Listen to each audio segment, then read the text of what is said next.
Okay, so we are now at 10:03. So why don't we get started?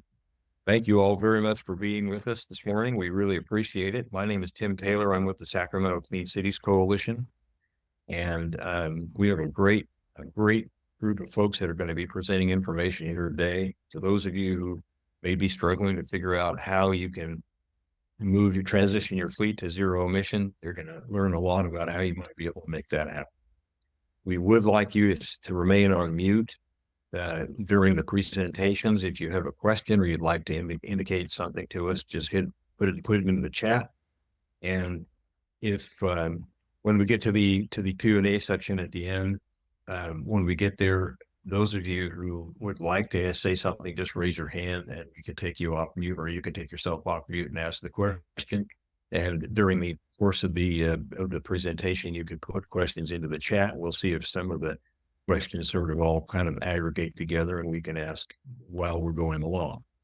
So with that as an introduction, I think we'll like to start with a presentation by Chris White, Senior Principal Planner with Kittelson Associates. Chris has been doing zero emission planning and transition planning and fleet counseling across all the alternative fuels in the past for a number of years. She's an expert in this area and has an excellent presentation. So Chris, I think you're signed up as a co-host to take the screen and you're on your own. Okay, so I will tell you, I am not a Zoom person, so we're kind of figuring it out as we go along. So let's see. There you go. Do it. Yay. It's working. So thanks everybody for joining us today. And certainly everything having to do with the transition to EVs is a long and complex topic. We are making a lot of decisions about how the future is going to be based upon very little real world information. We have to remember that in the grand scheme of these things, electric vehicles are really, really new. And everything that we're doing is a first time and it's a learning experience.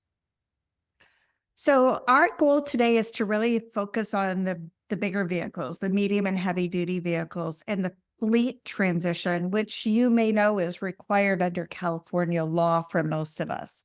So I want to just give you a quick overview of what some of those regulations are. And certainly this is not deep and detailed, but it is certainly a talking point. And I'm going to be dropping my email in the chat so that you could all follow up with me and I can answer some more of these in-depth questions. But let me look at the big picture. It's not just one thing that's driving change. It's not just this one regulation. We have lots of regulations that are here now and coming soon that are requiring that manufacturers and dealers sell electric vehicles, big trucks, little trucks, cars. We also have new federal emission standards that were passed by the US EPA last spring that say that tighten up the way that tailpipe emissions will work. And therefore, the only way to really achieve that is through extraordinarily clean gas and diesel vehicles or moving to plug-in vehicles or fuel cell vehicles. We also have current federal funding, utility investments in not only putting charging stations in the ground, but in grid reliability, grid stability, backup power. And then quite often at the local level, we're talking with fleets, both municipal and private fleets, that have goals for greenhouse gas reduction or sustainability. And at the local level, we see that's what's driving the change fastest. I have worked with fleets that say we are supposed to be all zero emission vehicles by 2030. I'm also working with fleets that say, how can we push this out to 2040 or even 2050? And I'm going to tell you folks, by 2050, we may not be driving anymore. We may finally have our flying vehicles. So let's talk a little bit about those California regulations. The first one already in effect is the Advanced Clean Trucks. This is the thou shalt sell regulation. It says that your truck dealership has to sell an increasing percentage of zero emission vehicles every year. This is important because even if you are not a regulated party to buy, you are going to find that there are more of these trucks available, or you may find, as some of my clients have found, is they have a deal that if you buy 9 gas ones, you have to buy a zero emission vehicle too, because they need to meet their goals. And this great chart, which came from the ICCT, really shows how that percentage of vehicles kind of moves up the ladder over the years based upon the body style and the usage of the vehicle. Then we have advanced clean fleets. This is the one we've all been talking about for a year and a half now. For some of us have been talking about it for many years. This is the thou shalt buy regulation. And it is in lots of different segments and lots of different situations. Drayage trucks have to comply now. That's all drayage trucks. High priority fleets have to comply now. That's big companies or companies that operate 50 or more trucks in California. And then state and local government also has to comply. You may have heard about this waiver coming from the EPA. This is kind of a regular thing as California passes new zero emission vehicle regulations. What the advice is from the Air Resources Board right now is move forward with compliance. Assume that that waiver will come. That waiver could come tomorrow. That waiver could come in 5 years. We will see when it comes, but for now, plan for compliance. The next one that we have is the thou shalt build. This is the one that came from the US EPA. And the US EPA every 5 years sets new tailpipe emission standards. And the current standards, which are developed in concert with manufacturers. So they have a lot of say into these and a lot of listening goes on. But it came down to this phase in of cleaner vehicles. So what the expectation is, although this regulation is technology neutral, the expectation is that we will see more vehicles with plug-in hybrids or fully EV or fuel cells in these percentages over these model years coming forward. So difference between the first two, those are California regulations. Second one is a federal regulation. So this applies across the country and it is typically adopted by Canada as well. And it meshes very nicely with some of the things that are happening in Europe. So the combination of thou shalt sell, thou shalt buy, and thou shalt build creates some surety in the marketplace. If one of the legs of the stool gets a little wobbly, the other two are still there. So what I really want you to take from this, and Richard's going to tell you this too, and 21 years of doing this now, is we have seen the pace of introduction change, but the trajectory of introduction has not changed. So let's talk a little bit about what a duty cycle means. We're going to switch into thinking about you, your fleets, your trucks. This is my extraordinarily technical side about how I go about working with my clients to assess the duty cycle. Duty cycle is all of the energy that your truck needs to do its job during the day. That includes driving from point A to point B, hauling stuff, carrying things, tipping bags, running air conditioners because it's also your refuge from heat and bad weather. It is also about how many passengers do you need to carry in there? Does it have accessory equipment like a light bar or a crane? And we look at all of those things to create the duty cycle. So the CARB regulation also looked at all of those duty cycle things. And it knows, Advanced Clean Fleets knows that for some duty cycles, for some purposes, there is just not a zero emission vehicle available yet. There will be soon, but those things are exempted from the regulation now. There are things like snow plows and street sweepers and vectors and car carriers and vehicles with mounted cranes. They are not part of the regulation now. But what we're going to do together is assume that they're coming because they are. And we're going to use this calculation to figure out how many electrons or kilograms of hydrogen will you need for those vehicles to do their job on their average day and on their extraordinary day. And that helps us start thinking about the infrastructure that we need for that. And by the way, you can get some of this from your telematics or from other data collection devices. A lot of it, you just have to ask people. How often are you running the air conditioner? Are you doing this? What do you usually tow? How do you do that job? Because this is about operations and about the way that people do their jobs, not just about the math. So once you have these duty cycles down and you know what you need, we start thinking about the transition phasing. You are not going to run out and buy all new trucks one day. Nobody's going to do that. I talked with one of my clients yesterday who is on board with their first phase, which I gave them as 5 years. And then yesterday when we talked, they are not on board with that because they had a budget change. And so now we're figuring out the phasing again. This phase is from one of my clients, and it is very specific year by year. What I really recommend is we look at things in 2 or 3 year chunks and move things around a little bit. And some of those moving around has to do with the availability of a vehicle, the availability of a grant, the availability of infrastructure. But what you'll see on my chart is the vehicles that we're replacing for this client every year. Lightest green ones are not ACF required, mostly light duty vehicles. Then we have the lighter duty vehicles that are required by ACF. That's the bigger pickup truck or the van. And then we just kind of move up the road there to see how we push it forward. And typically we are trying to look for the easiest to electrify first. And that is a little bit of your ACF shuffle. What do we push forward? What do we pull back? What do we retire? How do we make it work so that it's both fiscally prudent and operationally wise? And I have a spreadsheet to help you do this. So again, when I'm done here, I'm going to drop my email address in the chat. And if you would like the spreadsheet of how to do this, I am happy to share. So let's talk a little about new words. I want to tell you that I started my career almost 30 years ago working for IBM. And I was doing new technology introduction. And at that time, we were trying to talk people into putting desktop computers on their desks instead of using typewriters and mainframes. And we had to learn a whole bunch of new lingo like megabytes and connection speeds. Well, we're kind of at the same place with EV charging. We've got words that are common for electricians, but maybe not for us. So as you start thinking about your infrastructure, you are going to hear about volts and amps.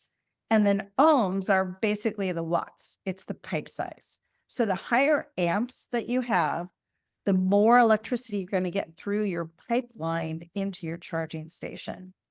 So this is just my one big picture to think about words that you're going to hear. You're going to hear a lot of these words when the renewable properties people start talking. So what does that mean to you? Now, this is a chart for light duty vehicles, but it shows you how in the kind of greenish areas that higher amp charging stations, even though it's still a level 2 or a level 3, will charge the vehicle faster. That's an important consideration when you're thinking about operational requirements. It is cheaper to go with low amps, low volts, for a vehicle that you know will reliably sit still and be able to use that electricity. But you're going to want to go a little bit higher, faster speed for things that have maybe a little bit more unpredictability. You don't know if it needs to get up in the middle of the night and go out and fix a pothole on a road, or you don't know if it's going to need to go a little bit longer shift today than normal. Now, one of the things you'll notice between the Ford and the Nissan is the Nissan doesn't really change based upon the amps. That's because at the end of the day, it's the vehicle that controls the speed at which it accepts electricity. So you are going to work with your truck dealer and your infrastructure provider to make sure you've got a match. We don't want you to overbuild. We don't want you to underbuild. We also want you to know what's coming down the pike so that you're building the right speed for the right vehicle at the right time. So we're going to skip to one more thought about what do you do with your charging stations. There are a lot of ways to do these. And we have explored many of them with clients and with the CEC and with some of the national groups and looking at different ways to stage these. What it comes down to is most fleet yards I go into look like this one. There's very little space. I hear it all the time. My corp yard is already like Tetris every day. How do I squeeze these in? So we're going to look for that. We can look for dedicated behind the fence charging that belongs to you, your vehicles, yours alone, and how that works. We might need to scoot things around. We might need to move things to put them in different places. We need to look at the flow and the circulation. And if something needed to be, could emergency response vehicles get in? And there are two ways to do that. You can do a dedicated strategy. Every vehicle has its own plug, or we do a shared strategy where EVs take turn. And that's part of looking at your implementation strategy as well. We also recommend that fleets get a portable charger. This is something you can take out into the field or you can even use in your maintenance shop. And I want to be clear that a portable charger is not something you pick up and carry in your hands. Some portable chargers are on trailers that you tow behind a vehicle. The bigger that charger is, it's got batteries, it's sucking up electricity. The more power it has, the larger it is. But it is a great idea, particularly if you have a maintenance shop, because if you need to discharge the battery to work on it, you need to give it a little juice just to be able to get it out the door. So we really recommend those. And then the third option is using electric service stations, the truck stop of the future. And you're going to hear more about that concept today, but the notion is that it could be something that you use a third party to build, you are the primary user, and you share it with select other fleets, kind of like a co-op.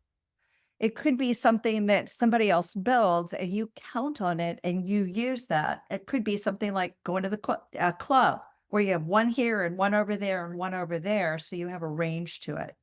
It could just be something that is like going to the truck stop, like any other fleet fueling station where you are paying by the kilowatt to charge that vehicle. That could be during the middle of the day. That could be during the middle of the night. You could leave them there overnight, come back and pick them up the next day.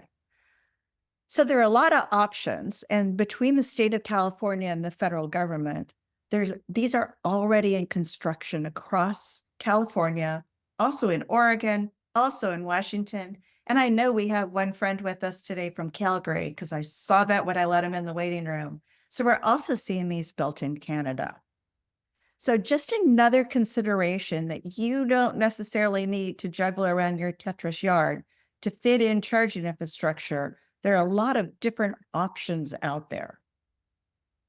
So with that, I believe I'm going to turn this over to Richard Battersby from Oakland, who's going to give you a little of his real world experience. And I do want to let you know, we did work with Richard on their fleet implementation plan that we've had to go back and revise a couple of times because darn it, technology keeps evolving. Thanks, Chris. So, Richard, I'm going to stop sharing and let you take it over. You don't have to worry about me sharing my PowerPoint. For those of you that don't know, I had shoulder surgery last week, and I thought I was maybe going to update my PowerPoint. And based on some recent activities at the city of Oakland, I just gave up on making it current. Our budget is in pretty rough shape, and we're pretty much throwing the deck chairs off the Titanic now. So all of the planning and structure, and this is the message. This is the story today. So I said, well, let me just talk about that. I don't need to make a PowerPoint to talk about problems. Everybody can comprehend this without a nice picture or a graph. City of Oakland, and of course I'm with East Bay Clean Cities. Tim and Sacramento Clean Cities Coalition are colleagues. We're the sister coalition in the East Bay, and then of course we have San Francisco and Silicon Valley. We work pretty closely together. So folks on this presentation, and I see some familiar names in attendance, they may know me through the East Bay Clean Cities, but for my day job, I work for City of Oakland Public Works. So we've of course saw this coming, as have you all. The Advanced Clean Fleet. Prior to that, this is sort of the contradicting dynamics in the state of California. We were focused on our light duty electrification and very far down that road. I think we have 120 something plug-in vehicles, and our sedan fleet is only 350. So pretty good uptake rate. We have 80 something level 2 chargers, a couple DC fast chargers in strategic locations. But that's the direction we were headed. And primary reason is because the product was there. So state of California comes along and says, we get all that light duty stuff. That's a given. Let's do something with medium heavy duty. So that's when the advanced clean fleet rule came out. And we realized right away, even though our efforts had been on light duty with the intent to migrate to medium heavy duty as product became available, our priorities just completely shifted at that point. So then we didn't stop the light duty electrification. That's kind of continuing, but with not as much emphasis. And that's where we were working with Chris at the time with Frontier Energy on our fleet electrification plan. The light duty plan was relatively straightforward. Once you get into medium heavy duty, it's a whole new ball game. I think the biggest variable, the greatest unknown right now is the product that we need as fleet managers. It may exist, but if it does exist, it's in limited quantities, and every other fleet manager in the state of California and some other places too are looking to buy that vehicle now. So it's hard to formulate or determine the precise calculations when you don't actually have the vehicle where you can just get the specs from. So there's a lot of guesswork involved. At that point, we also engaged Frontier Energy through AVA, which is our community energy. I keep getting the words wrong. Our alternative energy collaborator that they are alternative to PG&E. So they were very helpful with resources. And we were able to figure out ballpark what our load was, and kind of what really helped us and might help you all out there in PowerPoint land or Zoom land.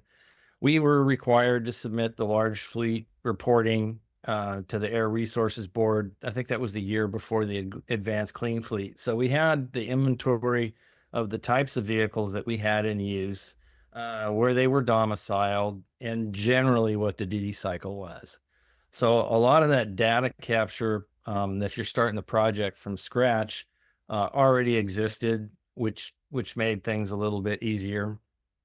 And one of the things that we figured out right away is we just don't have the electrical supply that we need to charge the vehicles where the vehicles are currently. So that started us thinking about the problem a little bit differently. Of course, as fleet manager, we like to own our own infrastructure, especially fueling infrastructure, and that's what electricity is in this case, because that removes some uncertainty. Yeah, you're going to get public safety power shutoffs, and there's going to be other challenges, but the reality is if you control that EV charging station, then you know that you can put your vehicles on it at what time during the day. When we realized it was going to be a more involved process, and by the way, as most of you have experienced, there's a significant wait time for power upgrades from the utilities, especially, well, my experience is with PG&E, but I've heard this is pretty common. What used to be an 18 to 24 month process now is 36 to 48. And I've heard some cases maybe as long as 5 or 6 years out, because as I mentioned with the vehicles, for the charging infrastructure, that every fleet in California is looking for the same thing at the same time.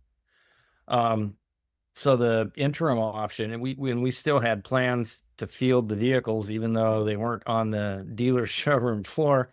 There's some out there in demos. There's some out in pilots. We were particularly looking at battery electric street sweepers and refuse trucks. That was our need. And to help us comply with the ACF, we were looking at the Ford Lightning with the 8501 GVW, just to give us some inventory, because we knew we couldn't buy all the vehicles that we needed in the format that we needed them.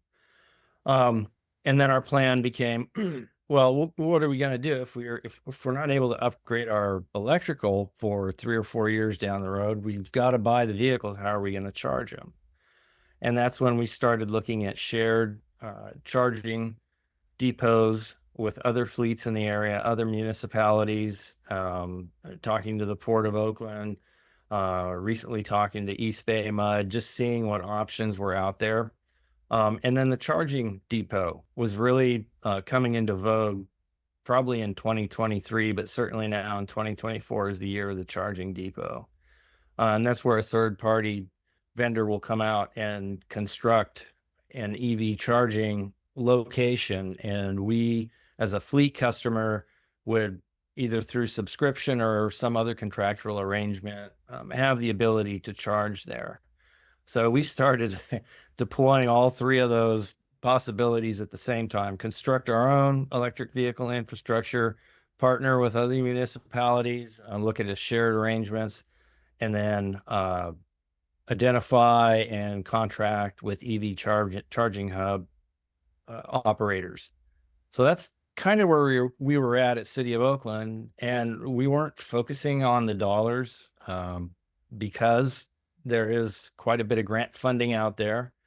And at the time, we hadn't encountered the significant budget shortfall that we now are encountering. So to make a long story, not quite as long, $170 million budget deficit for at least the next 2 fiscal years. First thing that goes, your fleet managers know, hey, there goes our vehicle replacement fund. So of course, along with that went most of our ability to acquire vehicles to help us comply with the advanced clean fleet rule. And I know it's almost like everyone jumps right to battery electric when we start talking about advanced clean fleet. And that's, I understand it. There's a very real reason. Hydrogen is also an option out there. That's a little bit more of a viable option for us at City of Oakland because the Port of Oakland and East Bay Mud have partnered on a hydrogen fueling depot, which is very close by our location. We also happen to have a number of retail sites. So I just wanted to add that into the mix. Hydrogen was part of our plan, but when the funding goes, the hydrogen's crazy expensive. So right away we're thinking, let's just put that on the back burner. And we are literally right now in the mode where we try to find available dollars. We've been successful obtaining quite a few grants. We saw the writing on the wall early on. We hired not a contract employee, but basically a retired annuitant if you're in the CalPERS system.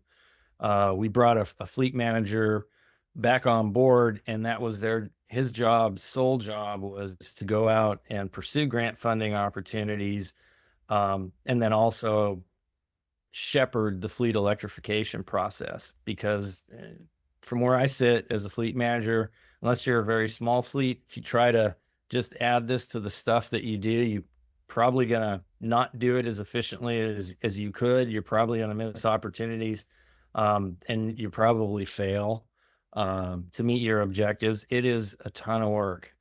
And some of you may know Tony Vargas used to be the fleet manager for Fremont. He came on board and helped us.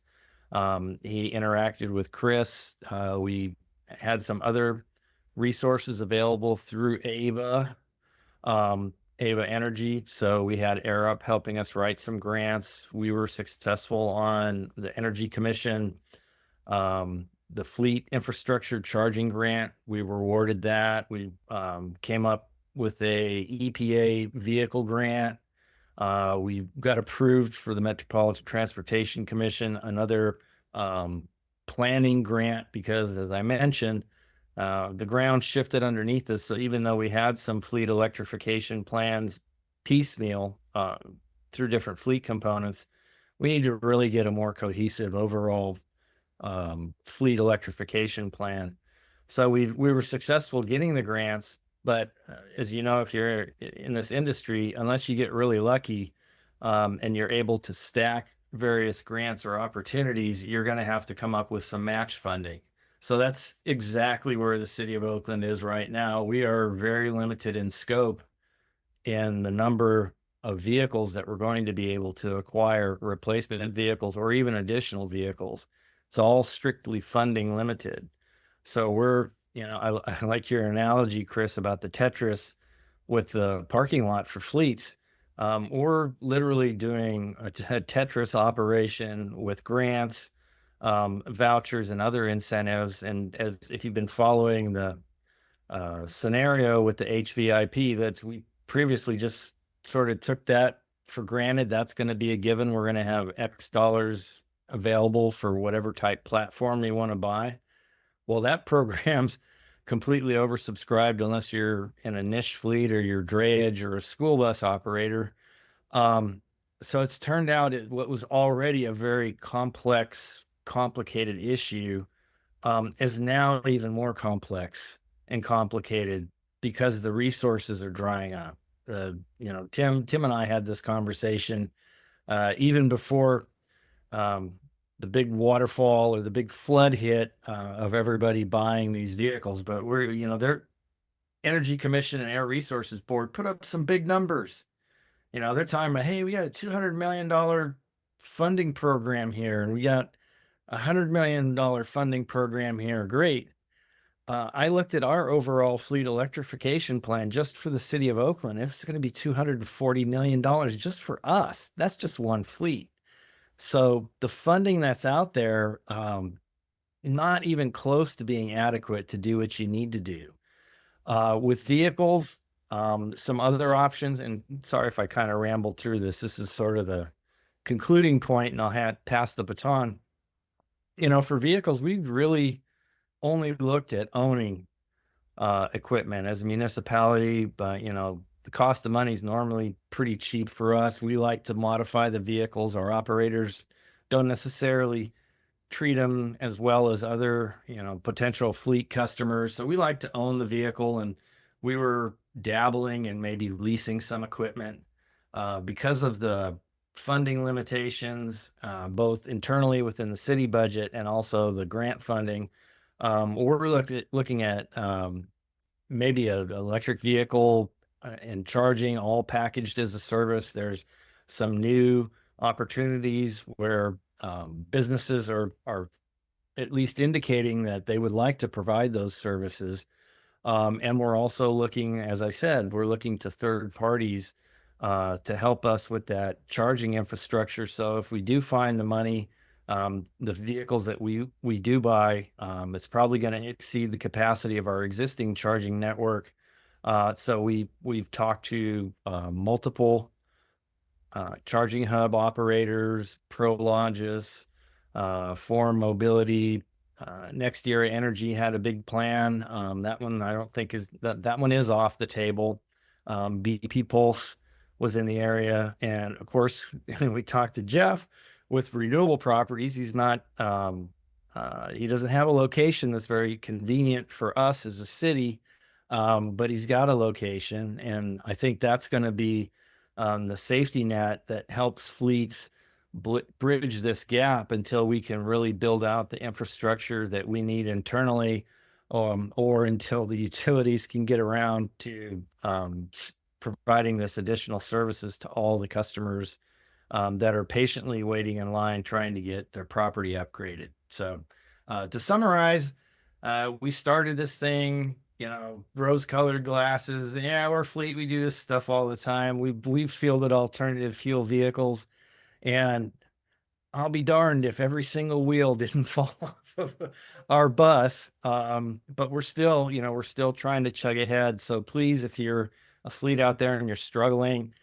you feel like you're the only one that's having challenges or difficulties, I'm kind of feel like this is a therapy session out here talking about it. We are having huge problems on our own. And at the end of the day, you have partners you can rely on. And I always say Clean Cities, we've helped numerous fleets through East Bay Clean Cities as far as letters of support and maybe some data for grant writing. I wish we had more resources to help folks write grants.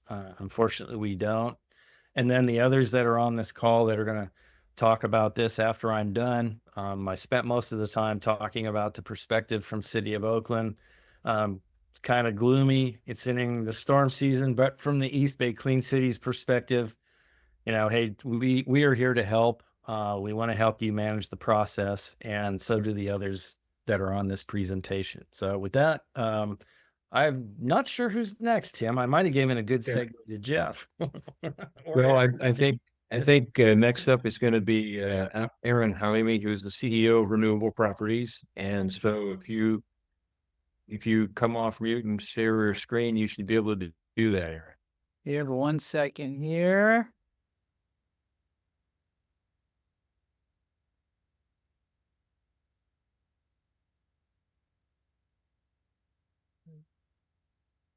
Can you see my screen okay? All right. Yes.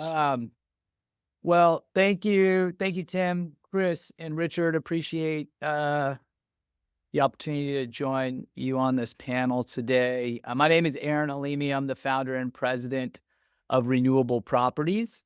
In terms of my presentation today, I'll spend a few minutes just providing some background and context as to who I am and who Renewable Properties is, and then I will migrate into what we're doing in the EV charging space, and then end with a little bit on how we do it, as well as some of our current charging depots that we have that we're currently marketing to fleet operators. So a little bit on Renewable Properties. I founded Renewable Properties almost 8 years ago now to specifically focus on developing distributed electrical infrastructure projects. I've been developing solar projects for about 15 years. So leverage that experience to developing solar energy storage and now EV charging infrastructure. We've been around for quite some time, have raised a significant amount of capital at the corporate level, and have executed on a little over 177 megawatts of renewable energy projects. That's across 42 projects throughout the United States. So for those of you that are new to kind of electrical infrastructure, there are 1,000 kilowatts in a megawatt. And so I know in the charging space, we're used to talking about, a 125 kilowatt charger, if that's a level 3, or maybe a 30 or 40 kilowatt charger that's level 2. So a megawatt is 1,000 kilowatts. And so we've been doing a lot of these projects in the electrical space for quite some time. We're headquartered in San Francisco, have a team that's just shy of 60 people. Most of that team is scattered across the country, but we still have a fair amount here located in the Bay Area. Some of the key benefits to working with third-party providers such as myself, or perhaps one of the other folks that are out there in the space doing what we do.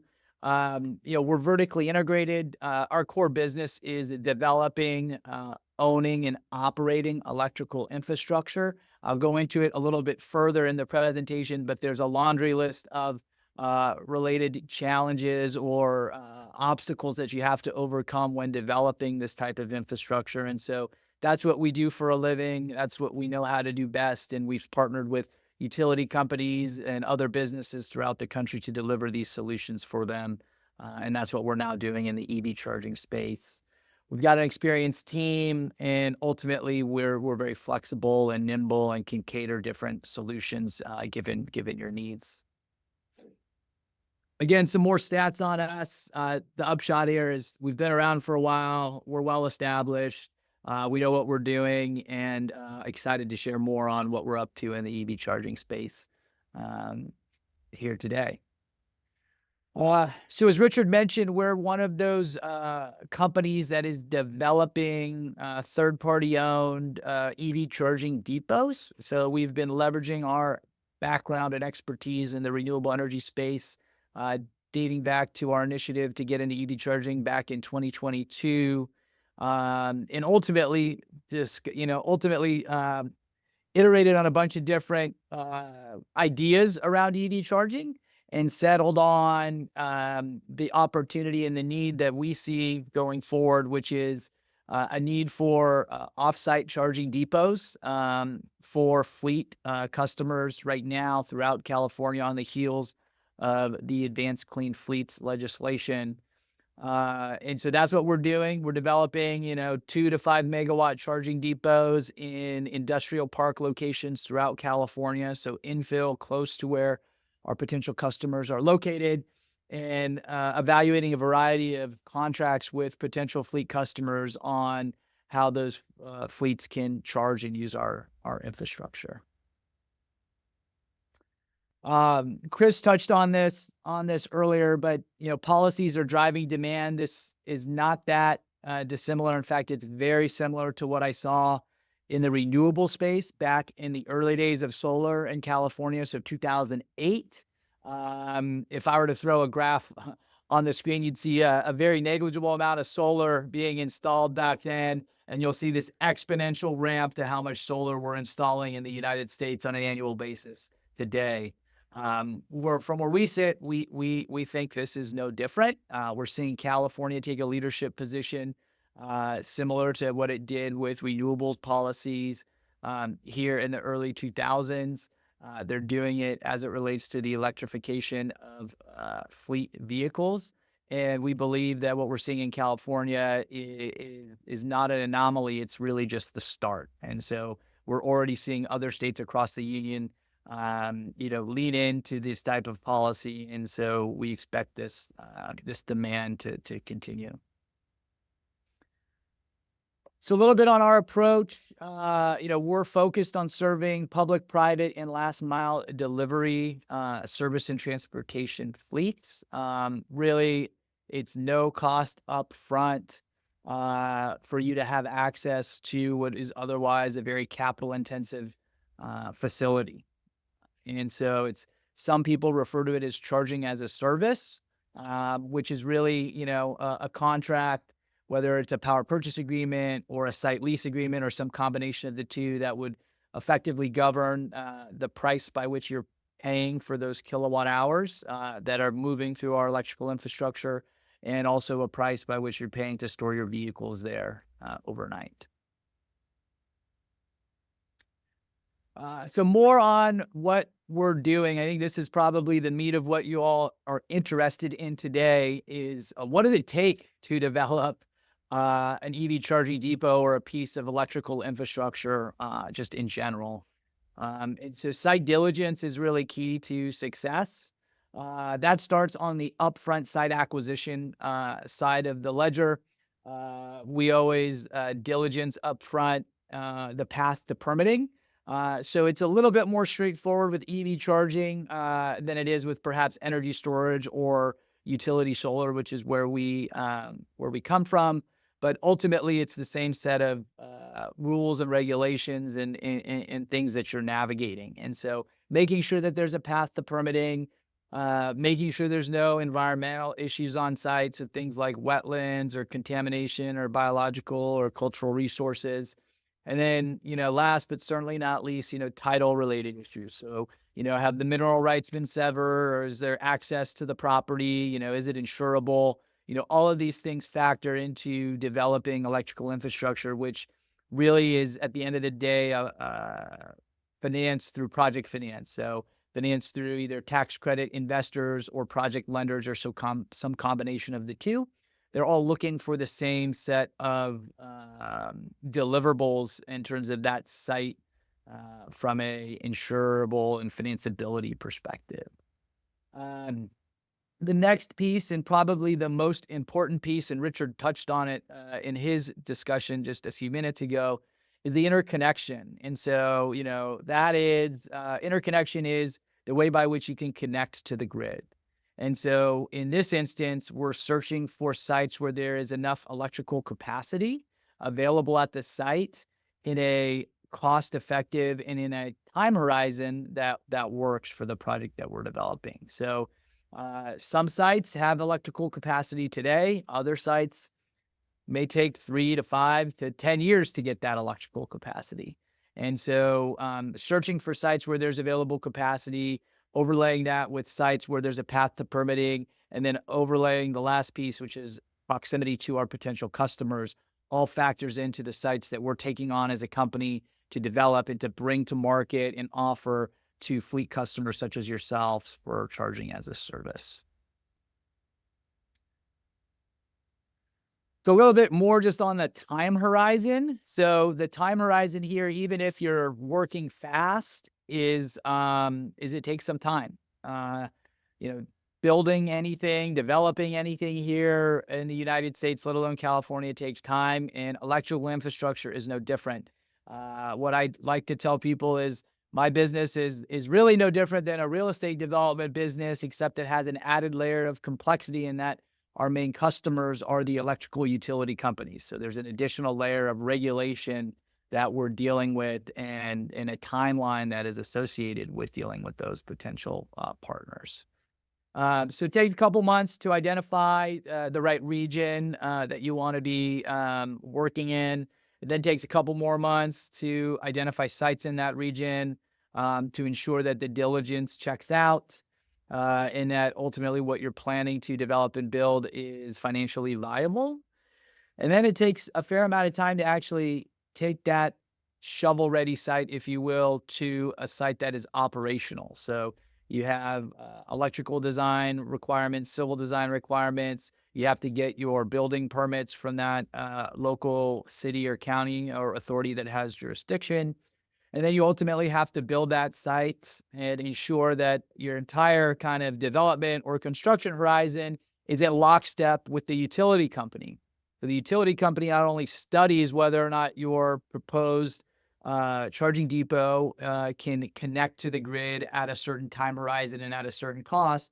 Once it does those studies, then you're into execution mode with that utility company, and you're dealing with all sorts of other unforeseen events with, potential delays, supply chain issues, and the utility companies operate rather thin. They don't have a lot of people power, and so they can get pulled a lot of different directions.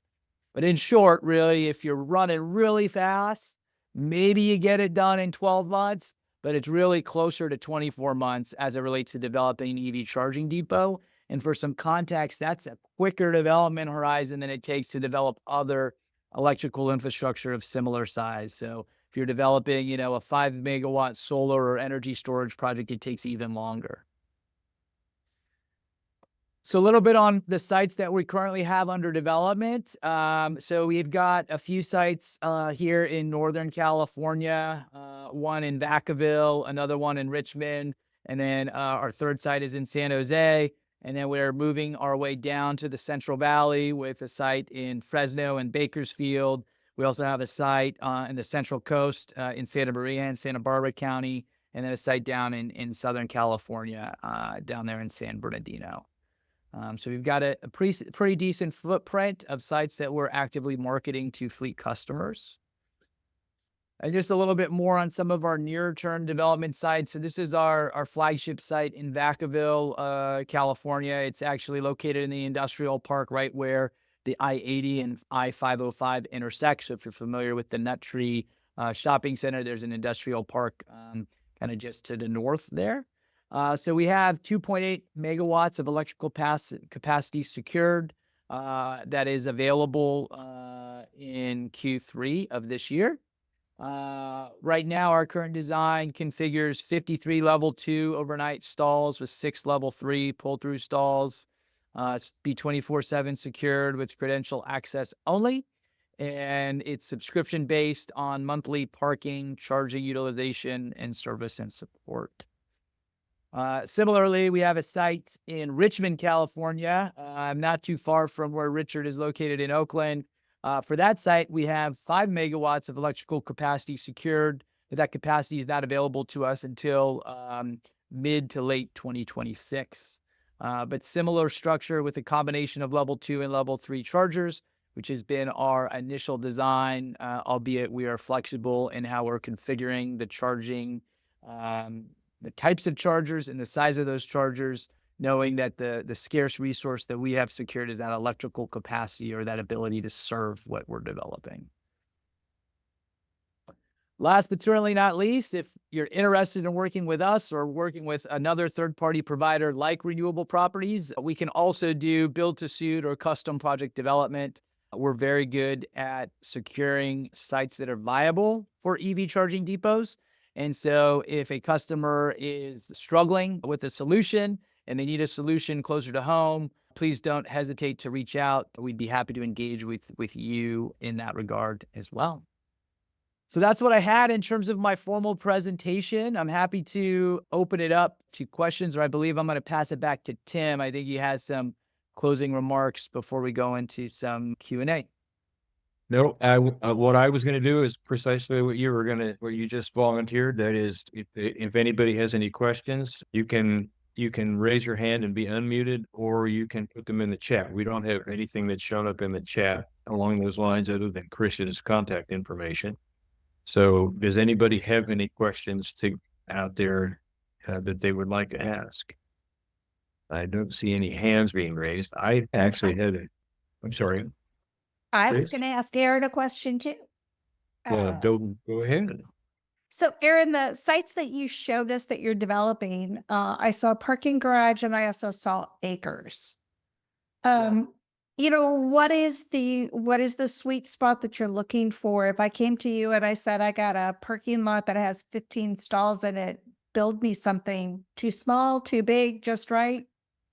The great question, Chris. So our business is tethered off the capacity of that electrical infrastructure. So we think of things in terms of megawatts, which again, is 1,000 kilowatts. So for us, our minimum project size is about 2 megawatts. So if those 15, parking stalls were all level 3 chargers, that would be right in our sweet house, right? Because your level 3 charger could be anywhere from 125 to 150 kilowatts to some of the bigger ones that are now 200, 300 kilowatts a piece. And so that's how we are looking at the space, is in terms of kind of the total capacity that we'd be securing and then, building out for that customer. So I want to ask you another question too, because many of our projects, our clients start off with, tell me where I have excess capacity. And yet the utilities say, and that's like saying, where can I find a unicorn? So what is your, and I will say very directly, I went to a NEVI conference a few months ago that was about the NEVI implementation from the states. And each of the states said that the plans that they did on where there was capacity, by the time they got things in the ground, that capacity was gone.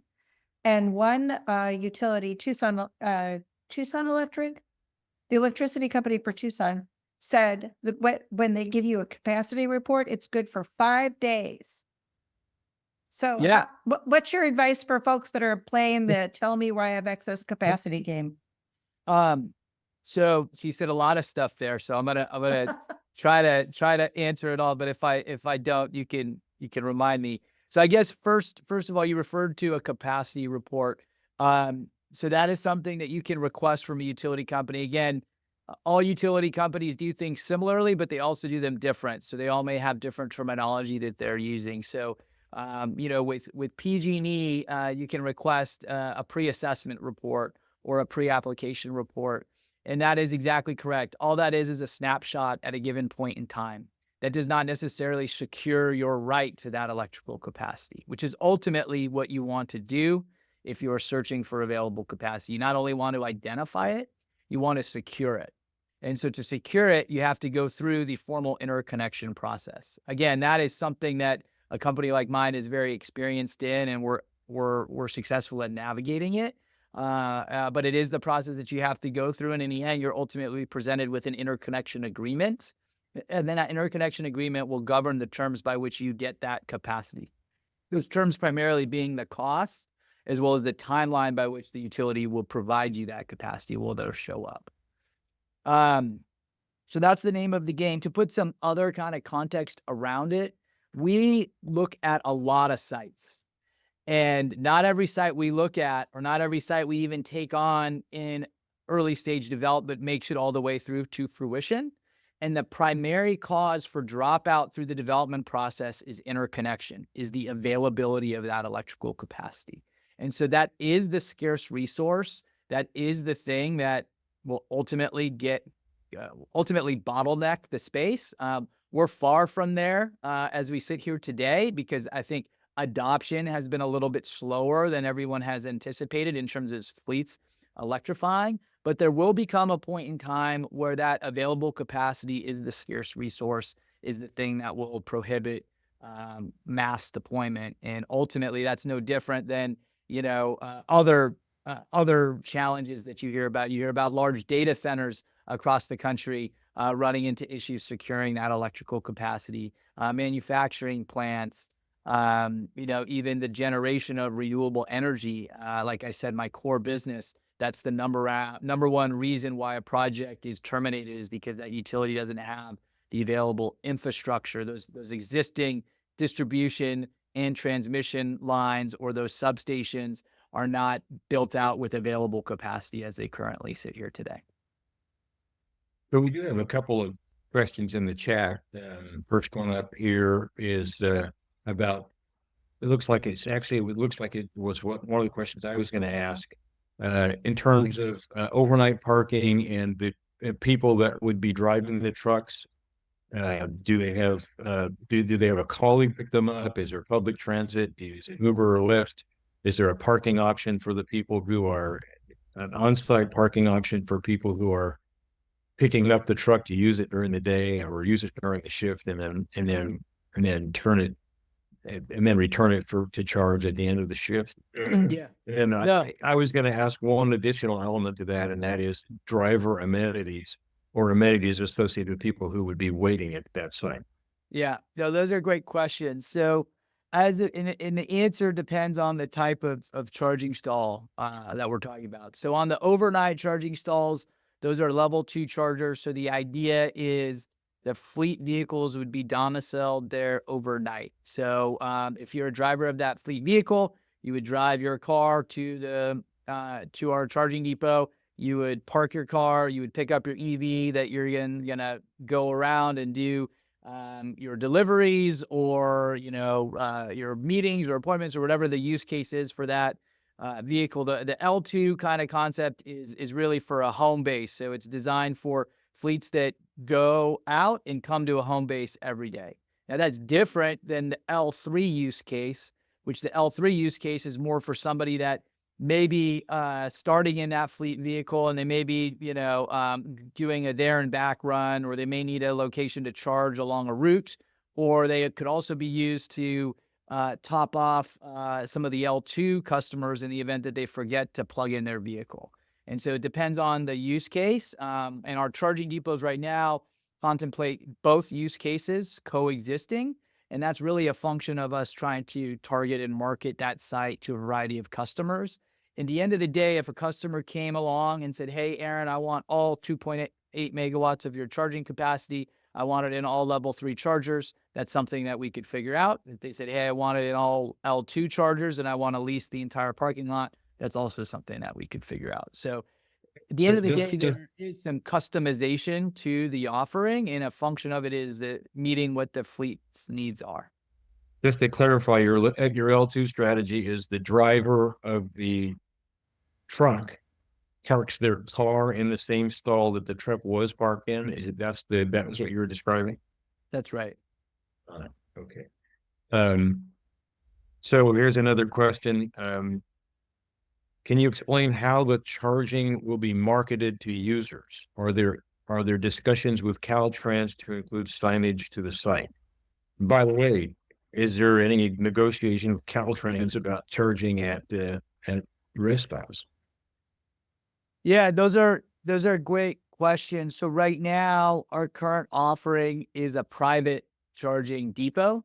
So that charging depot would be contracted with a variety of fleet customers and be private to those fleet customers.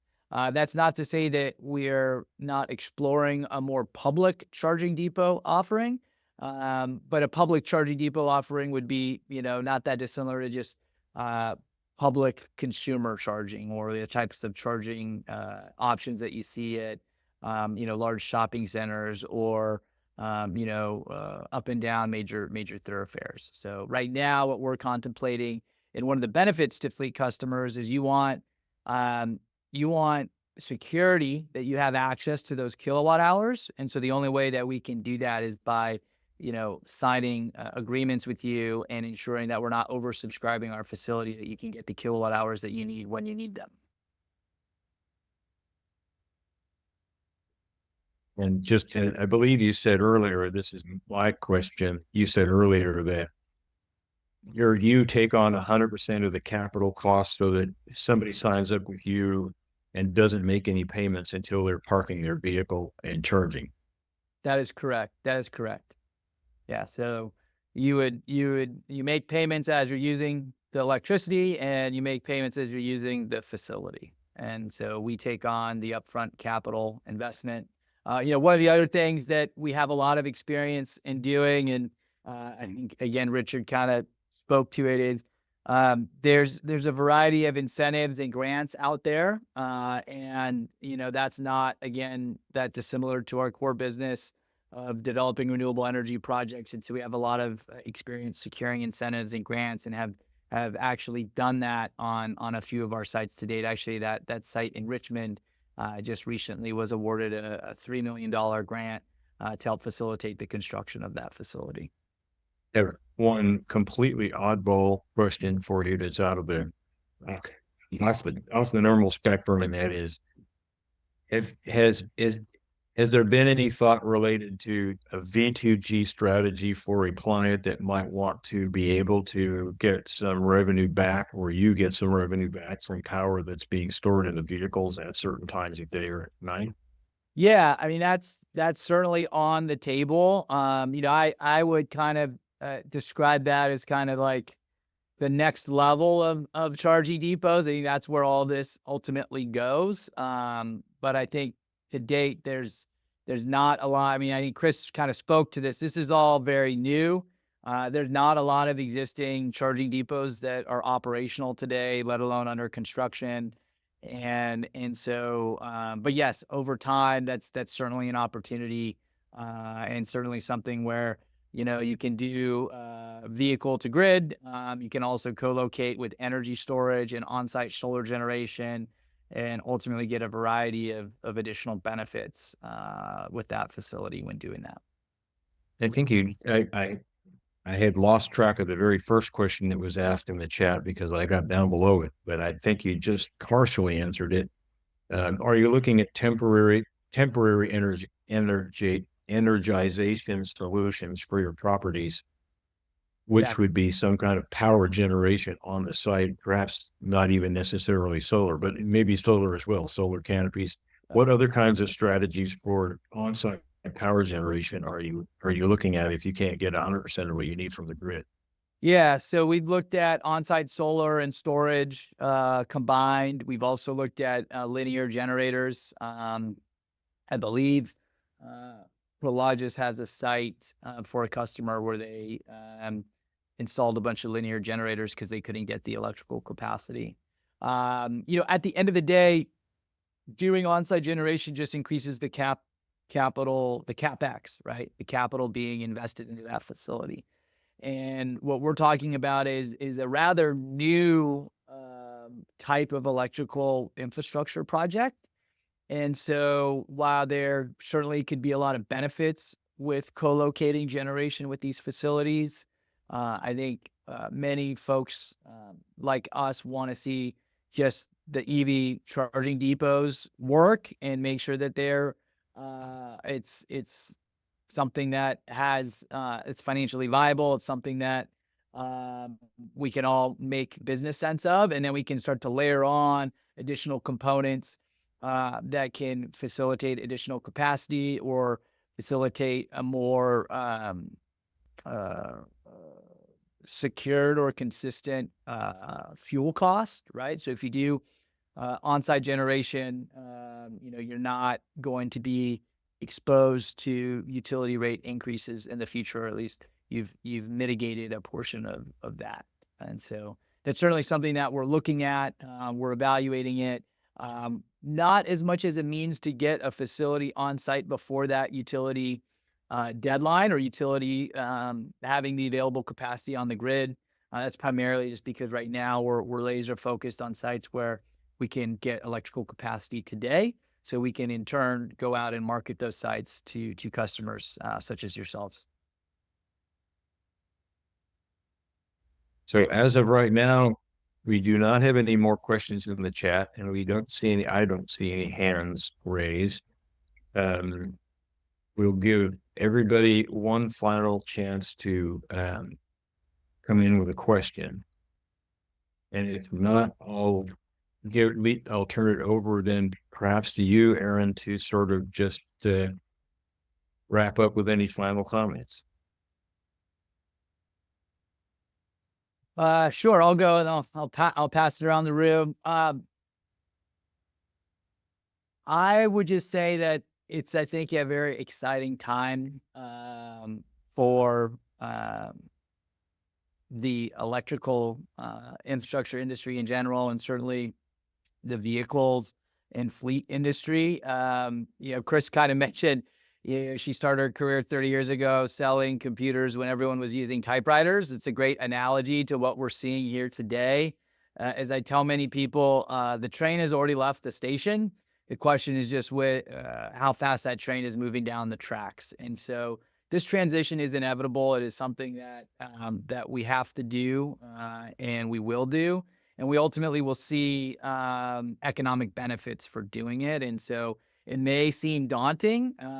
And the other analogy I draw is like, I don't think all of you today go out and develop, own, and operate your fuel stations or your gas stations. Some of you might. Some of you may do a little bit of that, but in the main, that's not your core business. Your core business is you're a fleet operator. You're moving things from point A to point B. You're managing your vehicles. And so don't be afraid to partner with third parties that are in the business of supplying you that fuel source. And in this case, it's those electrical, kilowatt hours coming off the grid. Are there any other final comments, Richard, Chris? And the only thing I was going to say would just be, so number one, to thank everybody for joining us and to thank our presenters, but also to say that Chris went into this obviously, but we see a lot of fleet operators who are really trying to figure out how on earth to put 100% of the power that they need on their parking lot, and recognizing relatively quickly that it just can't be done. So this type of solution is one that it's a solution that is absolutely essential for us to be considering as we move into the electrification process. So with that, I'll say thanks to everybody, and I guess we will call it quits. So thank you very much. That concludes our presentation.